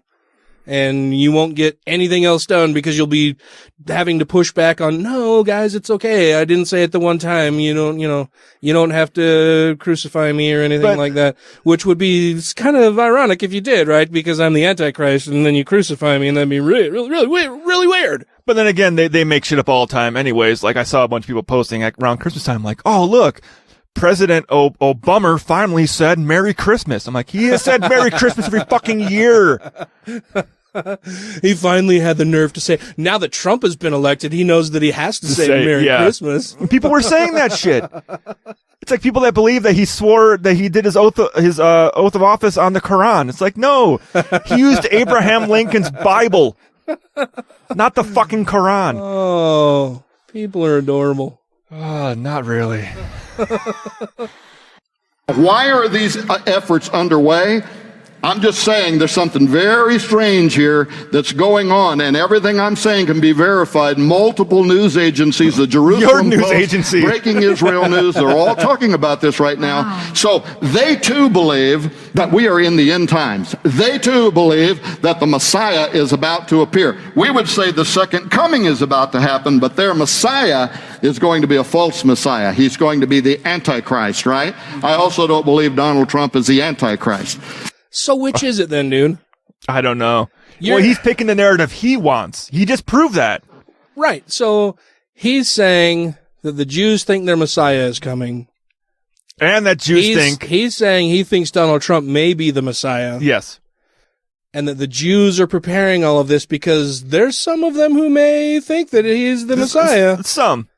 But even according to Jewish tradition and religious teachings, the anti-Messiah has to come first, but Donald Trump isn't the anti-Messiah. Clearly, that's not the case. That's Obama. You know what's refreshing, though, is that he didn't mention Obama as being the Antichrist. So, but then you have some Jews who think Trump might be the Antichrist. I'll say that really quick, really fast, and then move on. Because I don't believe that. I believe he's the second coming of Christ. So clearly, I'm going to go with that wrong, narrative. So, right, yeah. Even though people have been talking about him being the Antichrist, I won't talk about that. We're going to skip over that part and go to the part I like. So I think that the smart ones in Israel are looking at him right now. I think that the smart ones are the ones who agree with me, or at least the little bits of what they're saying and that I can parse out and pick apart, that then I can call them smart because they agree with me. Sure, yeah. Yeah. Not in everything, but these little, I can pick out 2 or 3 words of this paragraph they've written and say, yeah, sure, that clearly they're agreeing with me, so they're smart. Yeah. So I agree with those dozens or maybe someone there that this is true. Yeah. Now they're saying he is God's, what we would call John the Baptist. He is God's messenger. When he takes over in January, there is a 5777 countdown to the appearance of the Messiah, and something could happen overnight that could lead to the reconstruction of the temple. The Messiah is the pussy grabber in chief. That's who these people would worship, is the pussy grabber in chief. Yeah. The harbinger of all things good who talks about grabbing women by the pussy. That's who they think either is the Messiah or is John the Baptist making way for the Messiah. We don't know. That's how little they think of their own Prediction. fucking religious leaders.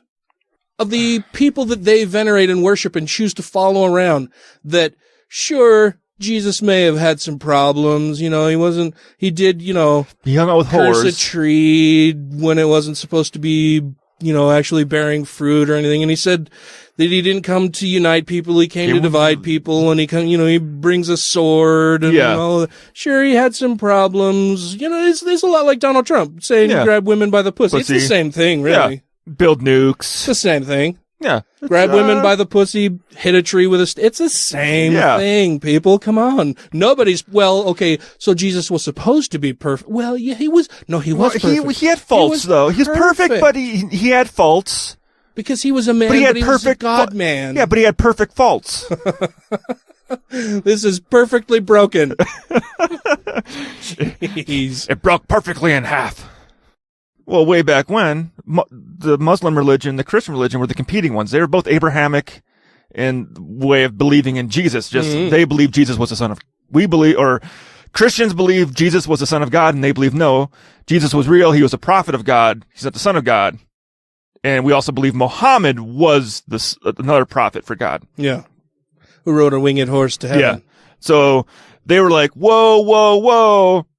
You guys can't have two motherfucking prophets. You're out. We're going to go have ourselves some dark ages. I am Jim Helton, Regional Director for American Atheists and President of the Tri-State Freethinkers, and you're listening to Godless Revolution. If you knew nothing about science and you read, say, the Bible, the Old Testament, which in Genesis is an account of nature. That's what that is.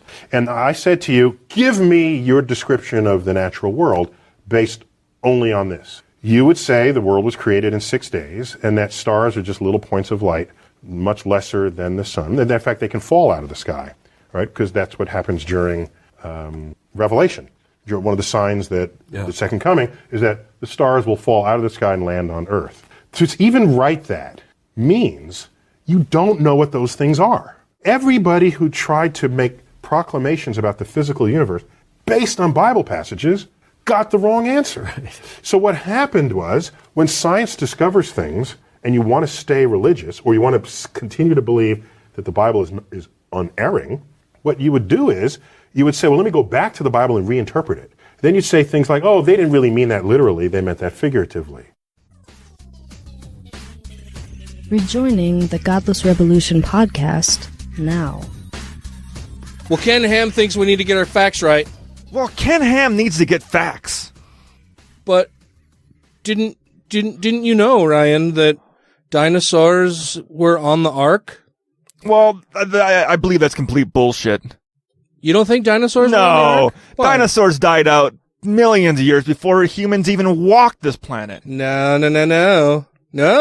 What? Ken Ham totally disagrees with you. I want to see Ken Ham's science. Well, he's really pissed off with the Washington Post right now. Well, he's probably also pissed off at the Washington Post because he thinks they're liberal elitists.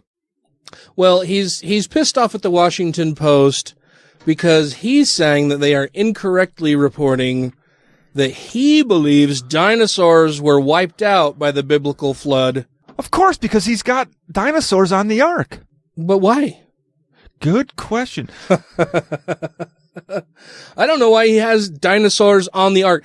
And if he doesn't believe that dinosaurs were wiped out by the flood, and then he has them on the Ark, what happened to them afterwards? The floodwaters receded? Why don't we have dinosaurs? Yeah.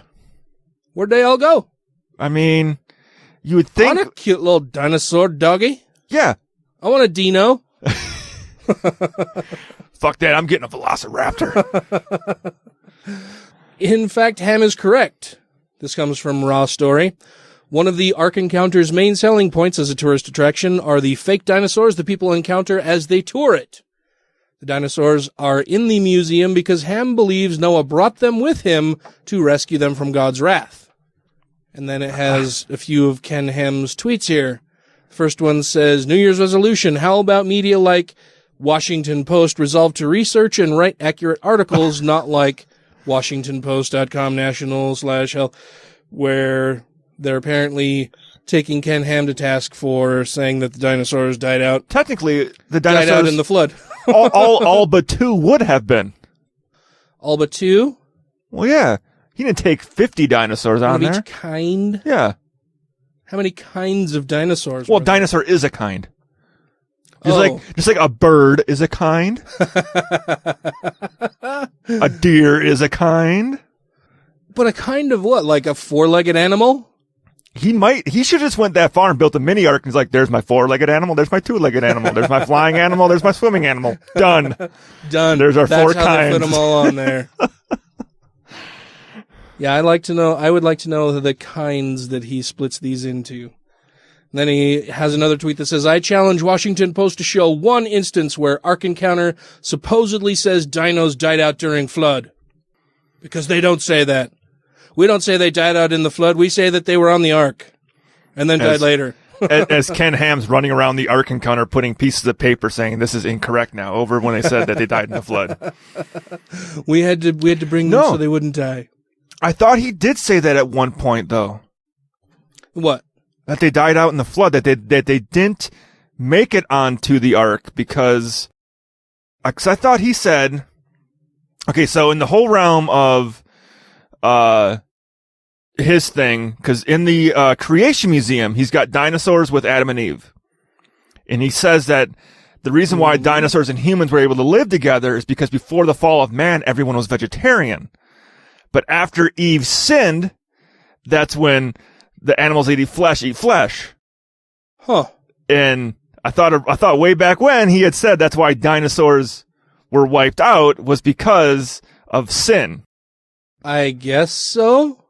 But it still doesn't explain why they took tigers and lions and bears and all other meat eaters onto the ark. Because that was his explanation on why animals weren't eating other animals. Because you think dinosaurs, the T-Rex, it's a fucking meat eater. It's a carnivore. Like, yeah, so are those tigers just with their sharp teeth? They needed those to eat sharp salad. Teeth to eat salad. Yes. Right. Yeah. But then after the fall of man, after Eve sinned, then they ate meat because of sin. Because it's delicious. True. Sin is delicious. Very delicious. So delicious, I say fuck veggies. I'm eating bacon. I'm gonna have 3 different kinds of bacon. That's my salad. That's my salad. Toss my salad. Wait, I'm the only one in here. Okay, never mind. That got awkward. But yeah, apparently the Washington Post is saying that Ken Ham believes one thing, and he's like, that's not what I believe. That's crazy talk. You mean Ken Ham doesn't like it when he says someone else he believes something he doesn't? I don't believe they died out in the flood. I believe that they were living with humans, and we had them on the ark. That's what I believe. You saying they died out in the flood is just nonsense. That's crazy talk. Well, it is crazy talk, but it's also crazy talk that Ken Ham thinks they lived beyond the flood, or that there was a flood in the first place, or that Noah existed. A 900-year-old man. I mean, I would like to see a 100-year-old man build a small boat. Yeah, where did he get all the wood? How did he get it assembled? I mean, and if he would have built his boat with 9 100-year-old men with no power tools, I'm like, okay, maybe it's possible. But no, he didn't use old, dying men to build a boat. He used young men and a bunch of machinery. And we don't know what kind of technology they had back then, Ryan. It was all lost in the flood. They didn't have fucking cranes. You don't know. Maybe they had something better than cranes. Hey, we have yet to find a crane on the same level as we find dinosaur bones. It was all wiped out in the flood, Ryan. But no, you don't get it. Bones are harder than whatever technology they had. So the technology went away, but the bones are still there. But the bones we find aren't the actual bone. It's where the decaying bone left a cavity in the soil and has been filled in by minerals, and we got the mineral deposits left over around other soils. Oh yeah, so but it's the not actually bone. technology doesn't transfer over that way. It doesn't work. So it just dissolves in water? Yep. So what happened when it rained out while he was building this boat for all those years? They were done by the time it started raining. Well, it had to have rained at least once, or else it would have been tarps. They had big tarps to put over the massive technological advancements that they had at the time. And see, people, this is how you do mental gymnastics. Giant tarps. It's tarps all the way down. This is New Name Noah, and you're listening to the Godless Revolution. Indeed, I believe people when they say that they have experienced miracles. I believe that they think that they have. I think I'm obliged to credit them if it comes to that, as long as they keep it to, if you like, if I can put it like this, modestly as I dare, to themselves. You and the Godless Revolution will be reassimilated in 3, 2, 1. Should we finish off with Michael Savage? Yeah. Now I'm gonna do the Rwanda one really quick at the end because it only takes 2 seconds because it's fucking hilarious. I gotta say that one. It's fucking hilarious. Okay. It'll be a happy ending. I've always hated Michael Savage. Yeah. Ever since I learned, well, no, before then, but I learned that his real name isn't Savage, it's Weiner. Yeah. So I like to hyphenate it, so it's Michael Weiner-Savage. Yeah. Is my little makes me smile inside whenever I think about it. And that those eyebrows should not be dyed. And he's also the reason why I won't drink a certain energy drink that's out there because he and his son started this energy drink. Well, say it so that not everybody else can boycott it. No. I drink Monsters, though. I don't drink any energy drinks. I drink Monsters with vodka when I'm tired and also want to be drunk.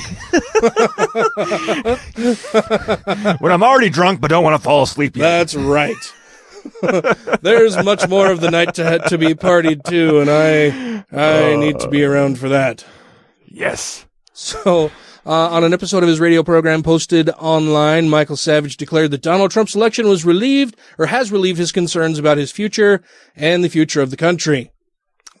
No longer, Savage says, does he fear that the government is spying on him and that the, quote, FBI is going to throw a black bag over my head and take me away one night. That was apparently a giant fear he had when Obama was elected. Because the FBI would throw a bag over his head and drag him away into the night. Because of all the crazies, he's that important. Oh, of course. Michael Savage is the bestest. He's the most importantest of the crazies. So apparently his new line of thinking now that Donald Trump is in office is that not only does he not have to worry about having the FBI throw a bag over his head in the middle of the night, but he no longer has to worry that little white children will become enslaved in this country. What about all the other kids that aren't white? Oh, fuck them. He just doesn't have to worry about the white ones being enslaved anymore. Oh, yeah, alt-right. Forgot. Right. I forgot. I forgot. This Trump, man. Trump Nation. Yeah, I forget we're in the alt-right world now. Trump. I apologize. First of all, we won the election. I don't live every day now fearing that the NSA is spying on me. His audio is terrible. Or that the FBI is going to throw a black bag over my head and take me away one night. Do you know that I actually lived in that fear under the regime of Obama? And they're not gone yet. The regime. These fascists who are disguised as good liberal progressives are still in power. And they still frighten me, by the way. Every last one of them belonged in the ex-Soviet Union. And they're not going anywhere. That's my fear. I remember when Trump won that night. The next day I woke up, I looked at the sky. The sky looked as though it had opened up. The sky looked clear. It looked. A friend of mine said, it's as though a portal to another world had opened up for all of us. The Twilight Zone. Yeah. Or you just had some good drugs that night. We were no longer living in this closed world that this monster in the White House had created. A monster? He calls Obama a monster? Based on what? What fills his monster gauge when he passes it over Obama's countenance? Like, bloop, bloop, bloop, bloop, bloop, bloop, bloop, well, bloop, bloop, bloop. Like as he's making this sweeping motion with his monster gauge, what is it about Obama that sets the fucking thing off? Well, gays and lesbians are allowed to be themselves now, so they don't have to hide in a closet anymore. So he's got to worry about that. Transgender people are starting to finally feel like they can be themselves in society and not have to hide the fact that they're transgender. Oh, that's terrible. Oh yeah, people can get health care. I mean, a healthy society is that is scary. People no longer dying in the streets. Yeah. Oh, and people, we've got people with jobs now. I mean, even though they're not paying well, because some people won't let them get paid well. What a fucking monster. But, yeah. Wait, aren't these all things that Donald Trump is going to give us as well? Oh, no, he's going to take that away. Oh. He's gonna take away people's health insurance? Yes. He's gonna take away people's jobs? Potentially. He's gonna take away people's Social Security? Yes. Their Medicare? Yep. That sounds like a monster to me. Well, I mean, to be honest, we don't like old people. I really dig old people, man. Well, he doesn't, so we're just going to get rid of him. That's sad. I will miss my old people. You'll shed a tear for about a day, then you'll be okay. We'll make more. I mean, you'll have the nuclear sunsets. Yeah, well, we might not be able to, because we'll have nuclear sunsets. Uh-huh. There might be police on every corner to arrest us liberals and atheists. Yeah. That's going a little far there. But hey, he's going to give us great things. When haven't I gone to an extreme? In this free nation, this interloper, this phony, this monster, what he had done to this nation. He had created the greatest spy apparatus the world had ever seen, and he gets away with it, with that. What is he talking about? I don't know about him. Maybe he's talking about George Bush with the Patriot Act. I don't know. It sounded like he was going to clarify his thoughts on that here in a second. And he gets away with it with that sick smile of his, hiding behind his wife and children, the nice guy Obama, and the rats in the media like Wolf Blitzer say nothing. You don't know the rage I have for them. You don't know what I would do if I had the power. And thankfully, you will never have it. Because we do know what you might do. You have just told us that we should never, ever, ever allow you to have very much power at all, because you, sir, would be a monster. Like, you shouldn't even have the TV remote. Don't know what I would do if I had the power. You have no idea. And that's why I made a decision many years ago, because I have such rage against the machine, that I would stay where I like that band. I do too. I think it's a copyright infringement. They should hit him for it. That I would stay where I am, even if I had the opportunity to inveigle my way into a government. I would not want that power, because I would probably use it like a hammer on an anvil. Like a tyrant. Like a petty fucking tyrant. To get even with these people and what they've done to this fine country. That's how I feel about it. So I'm glad I have no power. Me too. Yeah, because you would make this country less equal and less progressive, and you'd make it more Hitler-esque. Uh-huh. I'm glad I am only a voice on the outside looking in. I'm one of the outraged Eddies out there. Let me tell you, I'm not that happy today, but I feel differently today about the country. I don't walk around fearing that it's all coming to an end. I don't walk around looking at little white children, to be honest with you, seeing future slaves anymore. Did you know that? Did you know that that's what I used to see? I'd walk around and look at little white children, I'd shake my head and I'd say, if this doesn't stop, these children will be slaves in their own nation. I think we need to play that last bit back again, because I'm at a loss for that one. I'm going to just play that last bit back again here. You seeing future slaves anymore. Did you know that? Did you know that that's what I used to see? I'd walk around and look at little white children, I'd shake my head and I'd say, if this doesn't stop, these children will be slaves in their own nation. I would walk around looking at little white children, saying that if this doesn't stop, they'll be slaves in their own nation. These little white children. Little white children, yes. To be honest with you. Holy shit. I don't... And there are still radio stations who will play this guy, and companies who will still be ad sponsors of his show. Wow.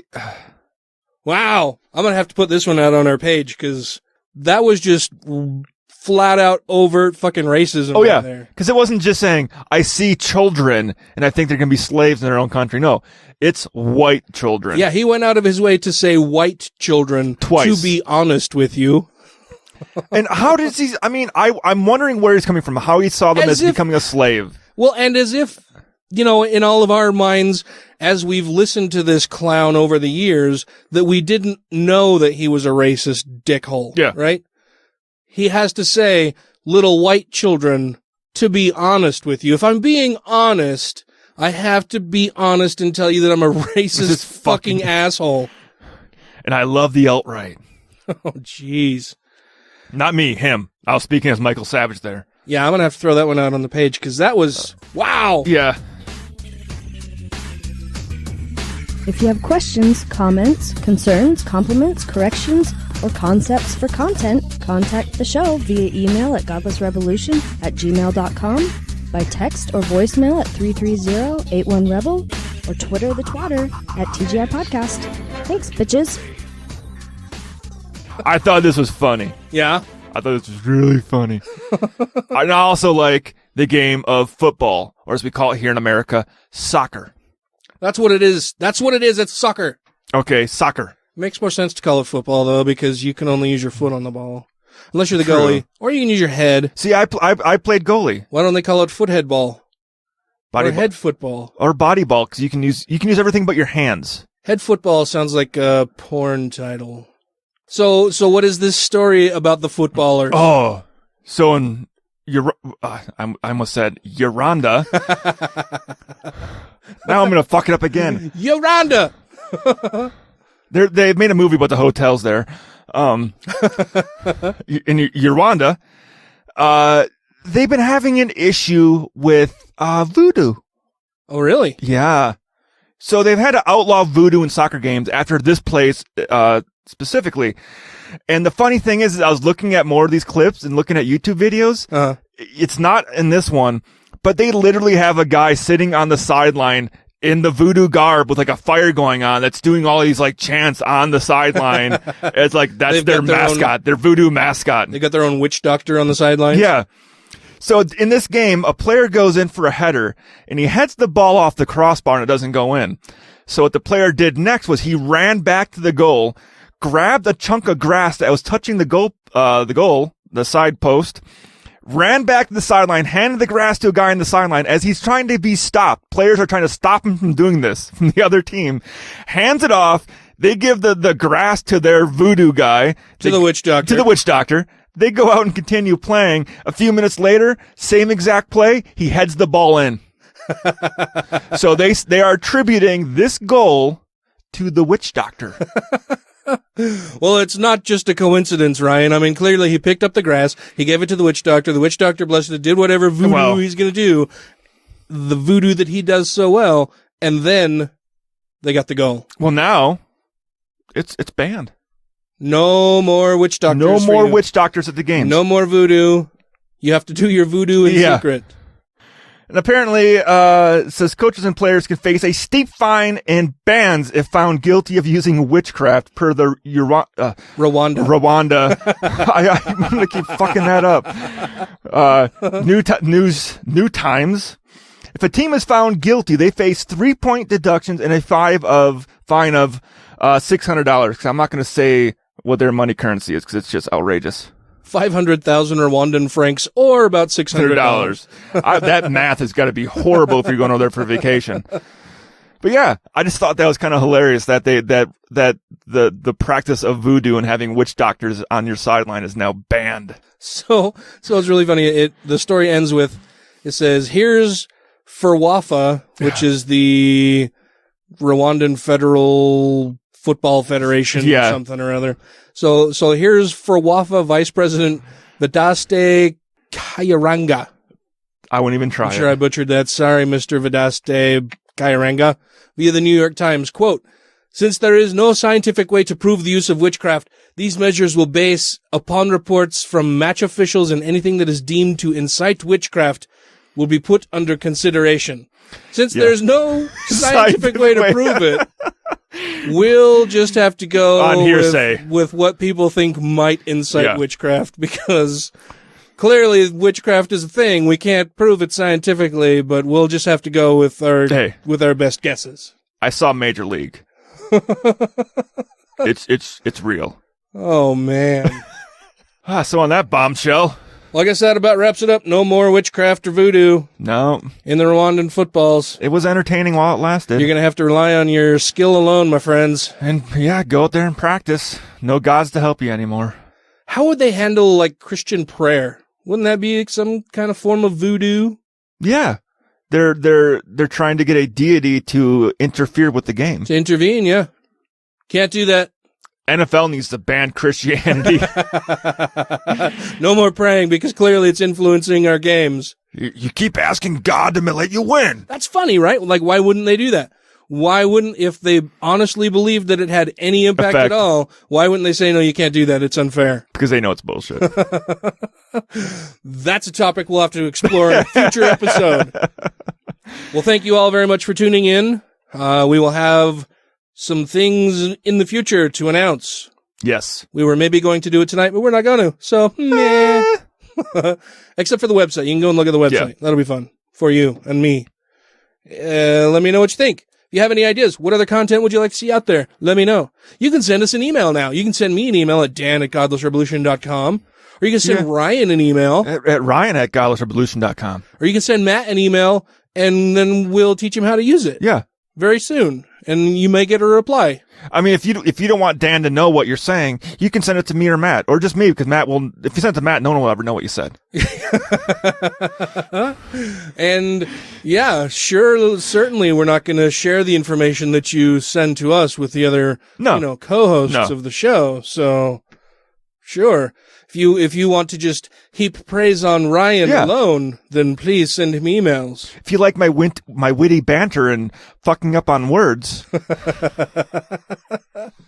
And then we'll have some general email aliases to send in other stuff and junk as well. But I have not set those up yet, so wait for more instruction, revolutionaries.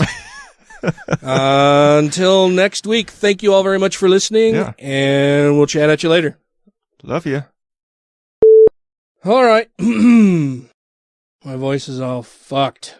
You partied too hard. I did, man. I partied way too hard. That was my tummy. I'm like, was that your tummy or your butthole? Vaya con Dios, my friends. Oh shit, I'm still recording all this. We got your sweet rap on there.